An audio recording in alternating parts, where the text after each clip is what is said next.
Bonjour, toujours dans la série des leçons pour la certification Python. Nous sommes dans la leçon 41. Donc, toujours la certification, c'est Python Certified Associate Programmer. Aujourd'hui, on va traiter les générateurs et les itérateurs. Et toujours, c'est dans le module numéro 6. On va commencer par c'est quoi un itérateur. Normalement, un itérateur, c'est un objet permettant de parcourir tout autre objet, c'est-à-dire tout autre objet itérable, c'est-à-dire les objets qu'on peut itérer. Donc les exemples les plus connus pour les objets itérables sont les listes, les chaînes de caractères, donc les fichiers, les tuples et les dictionnaires, etc. Bref, tout objet que l'on peut parcourir via un index. C'est ce qu'on appelle les séquences. C'est ce qu'on appelle les objets itérables. Les objets itérables, c'est-à-dire les objets que je peux itérer. Et un itérateur est une sorte de curseur qui a pour mission de se déplacer dans une séquence d'objets. C'est-à-dire l'itérateur, c'est la même chose que, donc c'est une sorte de curseur qui permet de faire quoi? Par exemple, on a ici un objet itérateur qui contient par exemple plusieurs éléments. Donc ça, c'est ce qu'on appelle l'itérateur. L'itérateur, c'est une sorte de curseur qui se déplace entre donc, les objets de la séquence. Les itérateurs sont implicitement utilisés jusqu'à chaque fois qu'on manipule des collections de données comme les listes, les tuples, les strings, qui sont des objets itérables. Donc, bref, donc un petit résumé, donc un itérateur, c'est une sorte de curseur qui permet de faire quoi? C'est un objet. Normalement, c'est un objet qui permet de faire quoi? A pour mission de se déplacer entre les séquences, entre les objets ou entre les éléments de séquence ou d'objets itérables.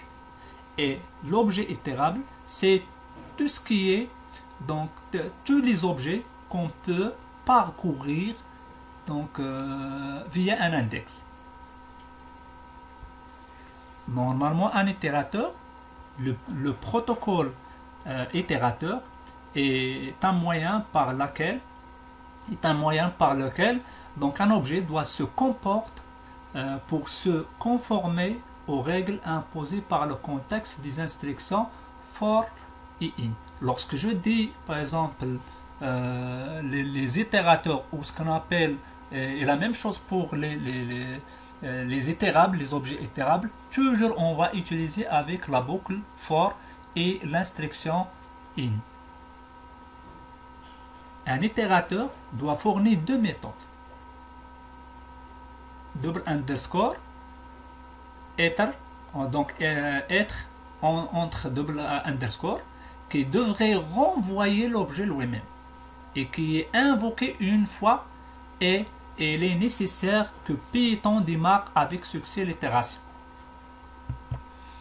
Deuxième méthode, donc c'est next entre double underscore qui est destiné à renvoyer la valeur suivante. La première fois, donc première, deuxième, troisième et ainsi de suite. De la série souhaitée. Il sera invoqué par les instructions, toujours on va l'utiliser avec les instructions for et in, afin de passer par la prochaine itération. S'il n'y a plus de valeur, c'est-à-dire lorsque j'atteins la fin donc à fournir, donc la méthode doit lever une exception et de type stop itération. Par exemple, donc on a déjà dit que donc tous les objets itérables, je peux créer un itérateur qui permet de se déplacer entre les éléments. Par exemple, on va prendre une liste. Ça, c'est un objet itérable. Je peux, par exemple, on va l'appeler par exemple L1.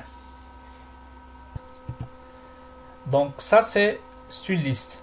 Et c'est un objet itérable. Lorsque je dis donc un objet itérable, automatiquement, donc à l'intérieur de l'objet itérable, on va trouver deux méthodes. Inter, être et next. Toujours être pour créer et pour commencer l'itération. Bon, donc automatiquement lorsque je fais par exemple for i, par exemple in L1. Donc l'instruction for, il va me faire quoi? Il va me créer un itérateur. Il va me créer un itérateur qui permet de faire quoi? De se déplacer entre les éléments. Et donc, toujours avec la méthode être. Et donc, next, il permet de faire quoi? De me donner un élément de la liste. Et il va me donner l'élément next, ou ce qu'on appelle le suivant. C'est-à-dire, au lieu d'utiliser for, je peux utiliser des fonctions qui se trouvent dans Python. Par exemple, on a la fonction être. Et par exemple, on va donner la liste. L'objet est. Donc, on va affecter ça, c'est un objet. On va l'affecter par exemple AA. C'est-à-dire, pour le moment, il permet de faire quoi? Être. Il permet de créer un itérateur. Pour le moment, on a créé un itérateur A. Et je peux visualiser ou je peux consulter les éléments de la liste. Donc, avec la méthode next. Next, automatiquement, la première fois, il va me donner la valeur de 0. Deuxième, lorsque je fais la deuxième instruction next, il va me donner deuxième. Et ainsi de suite, jusqu'à la fin. Donc, lorsqu'on a par exemple, on n'a pas une valeur, automatiquement il va me donner une erreur. Et le type d'exception, c'est stop itération. Donc, pour plus sur les itérateurs, bon, on va prendre donc ce qu'on appelle la Fibonacci. Donc, avant de créer un itérateur de la Fibonacci, on va comprendre c'est quoi la Fibonacci. Rappelez-vous que les nombres de Fibonacci, par exemple, lorsque je dis donc Fibonacci i, sont définis comme suit. Les deux premiers nombres de Fibonacci, c'est-à-dire Fibonacci 1 et 2, toujours est égal à 1. Fibonacci 1 est égal à 1, Fibonacci de 2 est égal à 2. Est égal à 1. Les autres nombres, c'est-à-dire Fibonacci 3, 4, etc., jusqu'à n ou jusqu'à n. Donc, comment on va calculer? Donc, toujours, c'est la somme des deux précédents. Par exemple, lorsque je dis Fibonacci 3, est égal à quoi? C'est Fibonacci 1 plus Fibonacci 2. Ça, c'est les éléments précédents de 3. Précédents de 3, c'est 2 et 1. C'est-à-dire, on va faire quoi? La somme de 1, la Fibonacci 1 et Fibonacci 2. Et c'est quoi Fibonacci 1? C'est 1.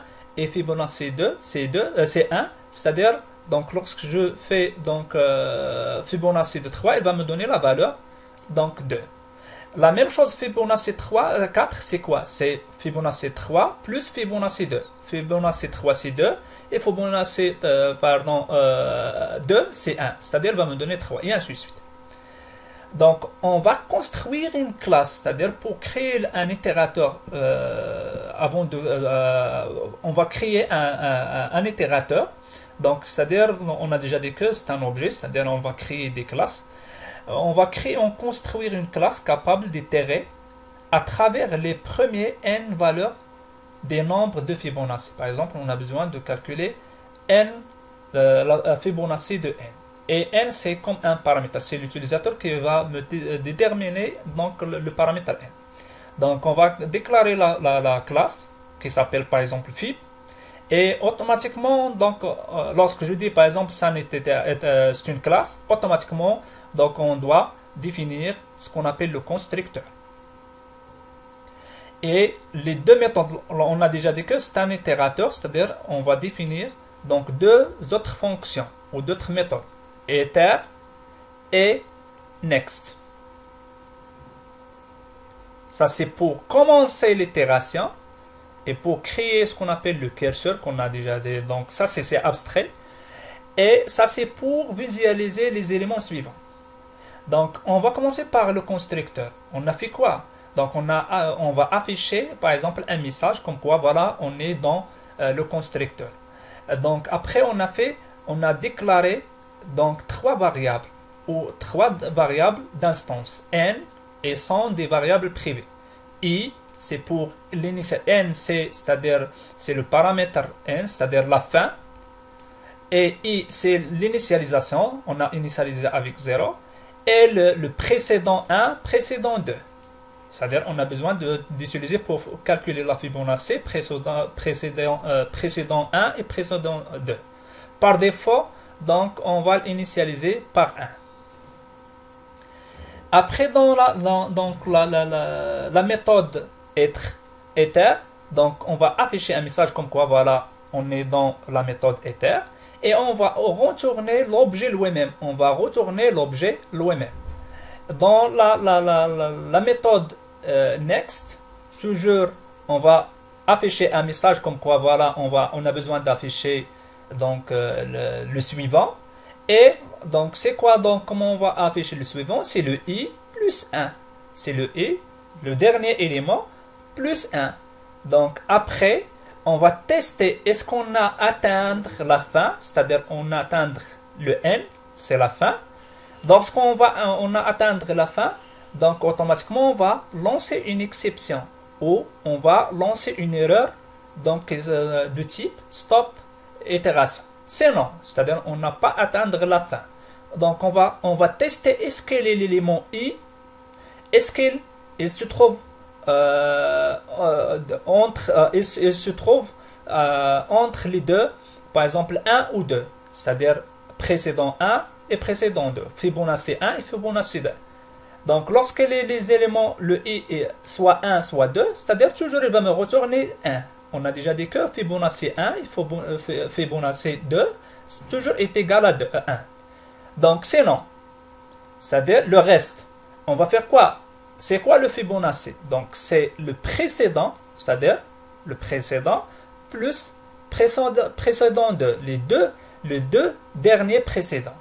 Donc, après, on va faire quoi? On va faire, donc, on va changer ou on va faire inverser les éléments, c'est-à-dire précédent 1, on va le mettre dans précédent 1, et donc le résultat qu'on a ici, on va le mettre, dans le précédent 2.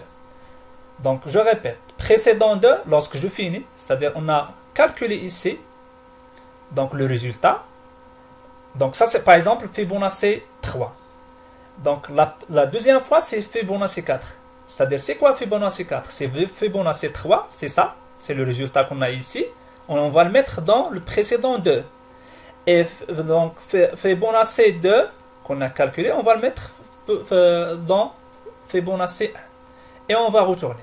Et lorsque je fais, par exemple, ici, ça c'est la classe. Et on va utiliser, par exemple, on a créé l'itérateur. Regardez ici, l'itérateur. On a créé l'itérateur. Donc, lorsque donc, pour utiliser donc l'itérateur, toujours on va utiliser la boucle for, l'instruction for et in. Bon, ici, on a besoin de faire quoi? Donc, le i Fibonacci jusqu'à Fibonacci 5. Et il va m'imprimer, donc, le i. Donc la première fois c'est 1, deuxième fois c'est 1 et ainsi de suite. Bon, l'exemple précédent vous montre une solution où l'objet itérateur fait partie d'une classe plus complexe. C'est-à-dire on a fait tout ça dans une seule classe. Nous avons intégré l'itérateur Fibonacci dans une autre classe. Pour le moment, on va donc mettre par exemple une partie dans une classe et l'itérateur dans d'autres classes. Nous pouvons dire que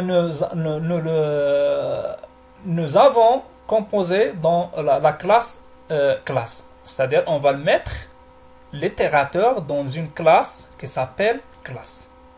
Et elle est instanciée avec l'objet classe. Bon. L'objet de la classe peut être utilisé comme itérateur quand et seulement quand elle répond positivement à l'invocation ether.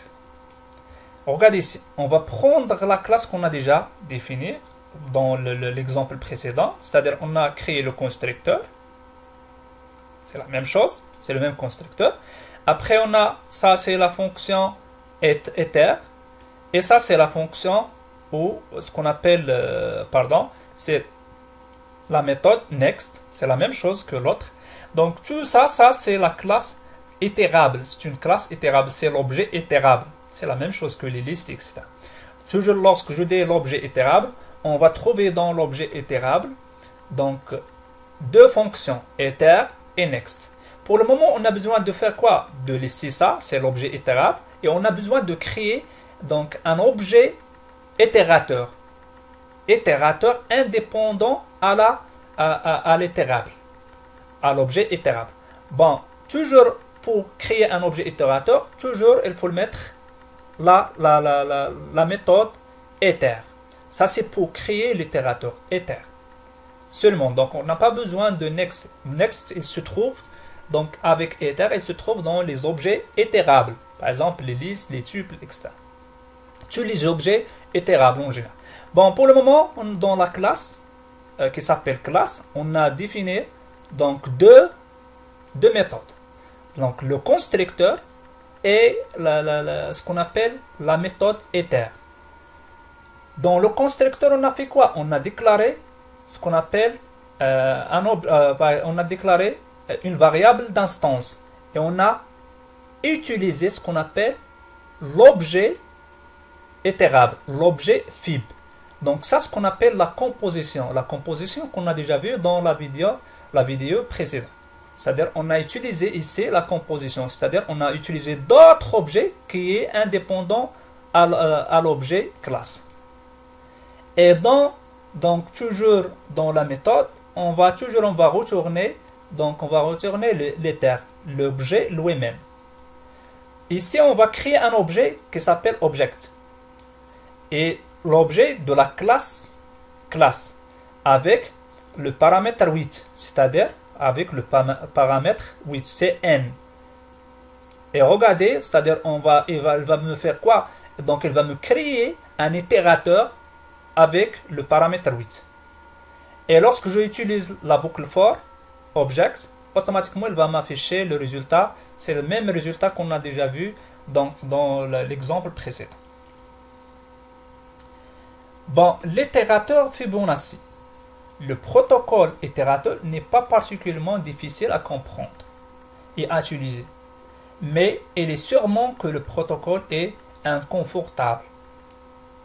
Le principe inconfort qu'il apporte est la nécessité de sauvegarder l'état de l'itération entre les invocations ether suivantes. Par exemple, lorsque je dis par exemple de créer un itérateur, lorsque j'atteins la fin, donc on ne va pas commencer à 0. Toujours, il va me donner l'élément qui se trouve à la fin.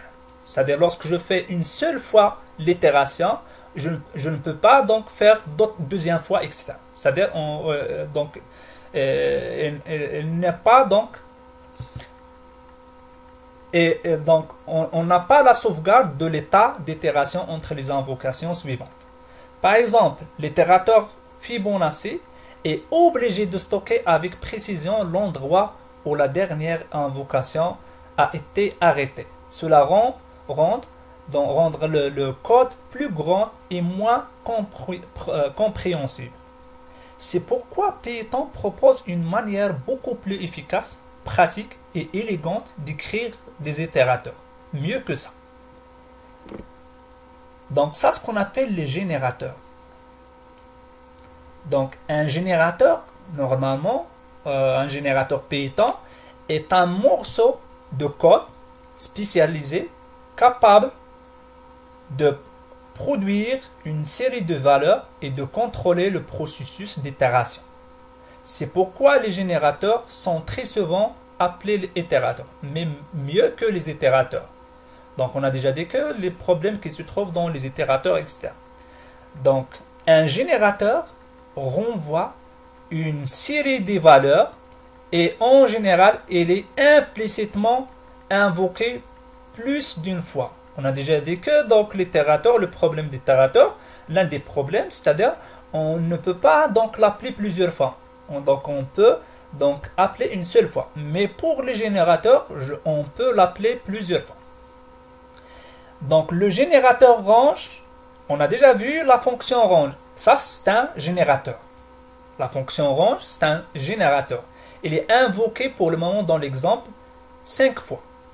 Fournissons 5 valeurs suivant de 0 à 4 et signalant enfin de la série est terminée. Les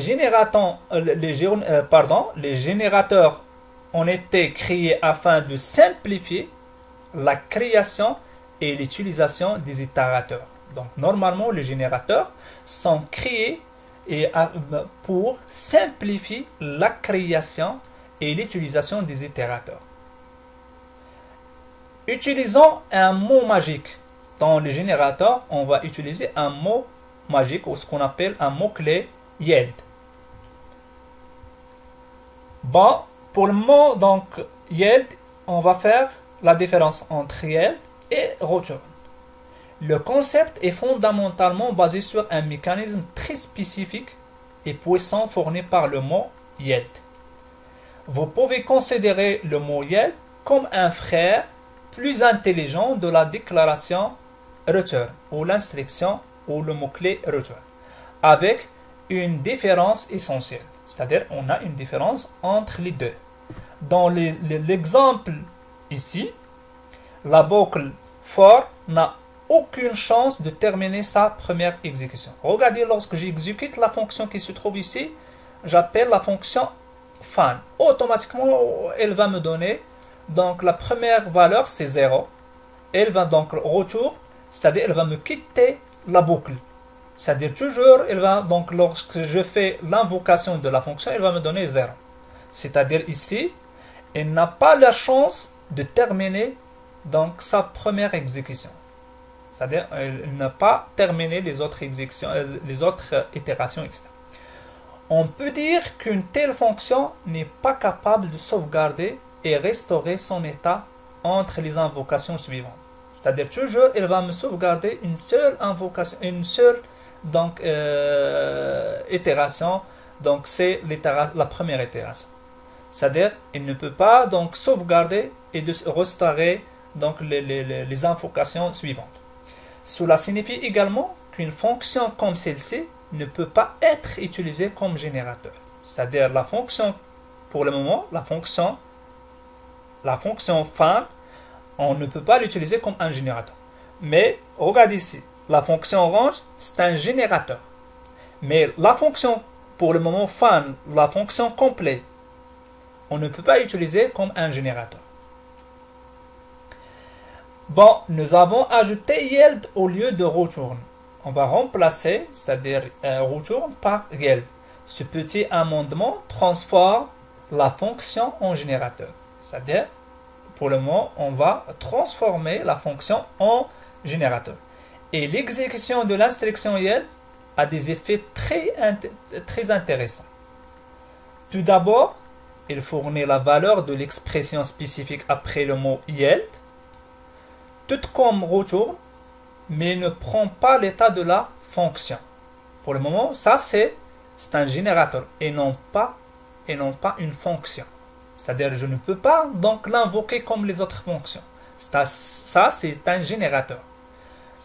Bon, il y a une limitation importante.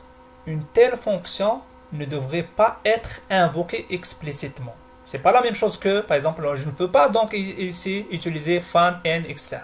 Donc ça c'est pour les fonctions. Ça c'est un générateur. Pour le moment, on ne peut pas donc invoquer explicitement car fait, ce n'est plus une fonction, c'est un objet générateur. L'invocation renverra l'identifiant de l'objet par la série qu'on nous attend de générateur. C'est-à-dire, elle va me donner ici l'identifiant de l'objet. Lorsque je fais par exemple donc print fan, elle va me donner l'objet, le nom de l'objet.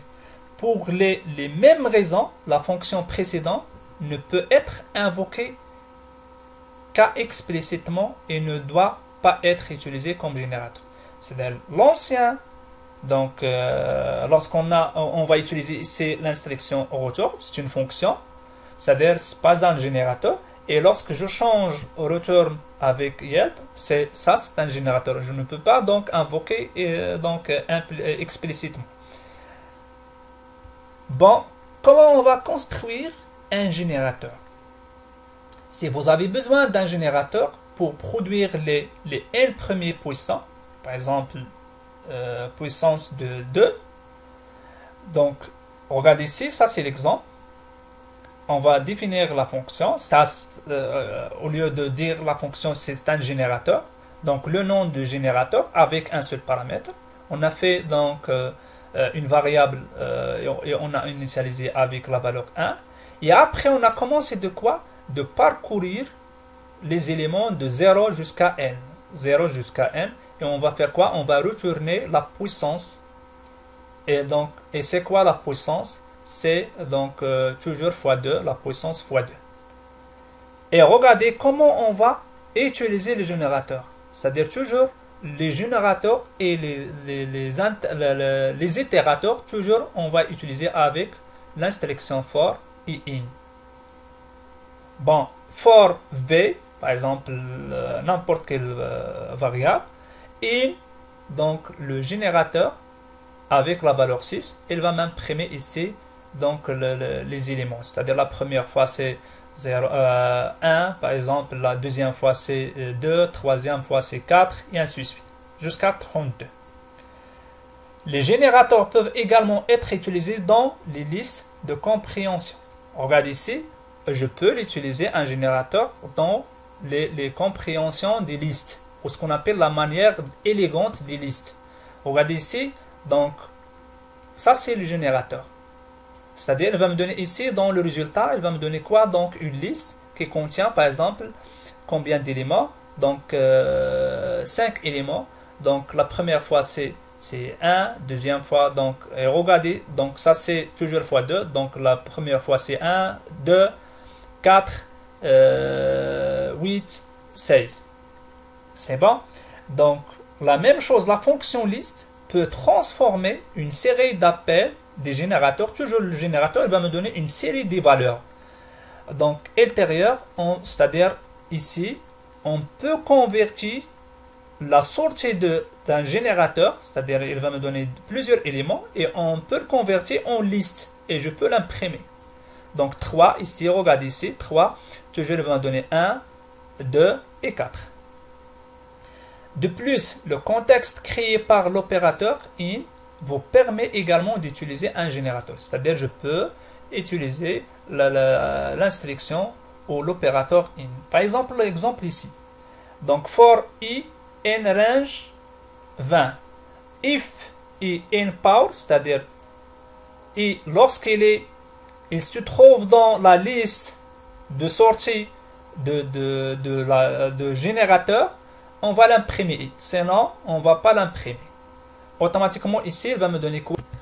Bon, la liste qui se trouve dans donc, le générateur avec le paramètre 4. Donc, avec le paramètre 4, on a déjà dit que c'est la multiplication par 2, c'est-à-dire 1, 2, 4 et 8. C'est-à-dire, il va m'afficher ici 1, 2, 4 et donc, il va m'afficher.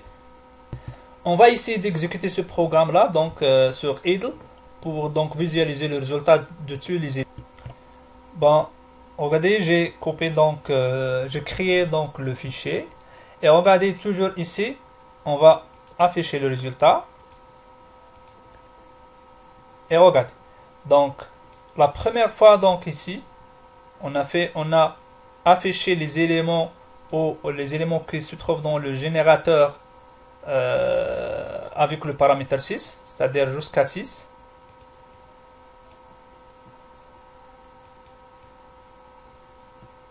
Regardez. Donc 1, 2, 4, 6, etc. Ici, on a créé la liste. Regardez, ça c'est le résultat de la liste. La même chose ici, on a créé une liste qui contient, par exemple, avec le paramètre 3 éléments. Et regardez ici, dernier élément, c'est-à-dire on a besoin d'afficher les éléments qui se trouvent dans la liste. donc les éléments de 0 jusqu'à 19, mais les éléments qui se trouvent dans la liste. Mais les éléments qui se trouvent dans la liste, c'est-à-dire on a 4 éléments, 1, 2, 4, 8. Ça c'est le résultat. On passe vers d'autres choses. Toujours pour le moment, on a déjà créé un itérateur Fibonacci. On va modifier le programme et pour le moment, on va créer un générateur de Fibonacci. Voyons maintenant un générateur de nombre de Fibonacci et assurons qu'il est bien meilleur que la version objective qu'on a créée, basée sur l'implémentation directe des protocoles de l'itérateur, c'est-à-dire Ether, etc. Et regardez, donc finalement, on a créé donc un générateur Fibonacci et on va essayer de l'exécuter et après on va faire quelques explications sur ça. Bon, donc on a créé donc une fonction, ce qu'on appelle un générateur. On va dire donc générateur. Donc avec le paramètre n et toujours on a initialisé le précédent, Fibonacci précédent, p, et donc l'avant précédent c'est pp. Toujours on va initialiser avec 1. On a déjà vu ça. Donc ça c'est le principe de Fibonacci. Et après on a créé une boucle. Donc on va donc de i jusqu'à n. Et donc toujours on va tester le i. Est-ce qu'il existe entre donc le premier Fibonacci, on a déjà dit que Fibonacci 0 et 1 donc toujours est égal à 1. Donc c'est non. C'est-à-dire il ne se trouve pas par exemple donc sur la liste 1 et 0, donc Fibonacci 1 et Fibonacci 2. Donc on va faire quoi? Donc on va calculer donc le n, ça c'est le Fibonacci. C'est quoi le Fibonacci? C'est le dernier, donc les éléments ou ce qu'on appelle les Fibonacci précédents, les deux Fibonacci précédents. Ça c'est premier précédent, ça c'est l'avant précédent. Et après on a fait quoi? Donc on a donc fait changer donc les précédents, etc. Et on va retourner ça. Donc lorsque j'exécute, elle va m'exécuter donc la Fibonacci. Elle va me donner le même résultat que l'ancien, mais donc l'ancien on a utilisé les itérateurs. Pour le moment on a utilisé ce qu'on appelle les générateurs. Donc les générateurs c'est donc ils ont donc pour faciliter la création et l'utilisation des itérateurs. Bon, ça c'est concernant les générateurs et les itérateurs. Donc ça c'est la leçon numéro 41. On a fait la différence entre les deux et on a déjà dit que donc les générateurs sont pour faciliter et pour la création et l'utilisation des itérateurs, etc. d'une manière élégante, etc. Et on a déjà dit que donc les itérateurs donc ou les générateurs, on va créer sur des éléments ou des objets itérables, etc. Donc merci pour votre attention.